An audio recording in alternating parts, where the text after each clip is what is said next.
Lihat nak, hujan segera tiba. Sebaiknya kita pulang ke rumah. Ayo ayah.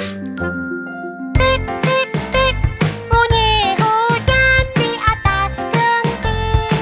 Airnya turun tidak terkira. Cobalah tengok dahan dan ranting. Pohon dan kebun basah semua. Tik tik tik, bunyi hujan di atas genting. Airnya turun tidak terkira. Cobalah tengok dahan dan ranting. Pohon dan kebun basah semua. Tik tik tik, bunyi hujan bagai bernyanyi. Saya dengarkan tidaklah jemu. Kebun dan jalan semua sunyi. Tidak seorang berani lalu. Tik tik tik, bunyi hujan bagai bernyanyi.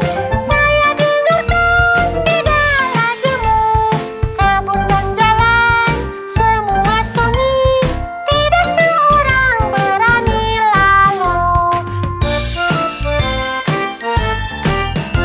Ayah, bagaimana proses terjadinya hujan? Simpelnya, semua air yang ada di bumi ini seperti di danau, sungai, laut menguap ke atas langit dan terjadinya awan. Ketika awan sudah menghitam dan tidak bisa menampung air, terjadilah proses hujan.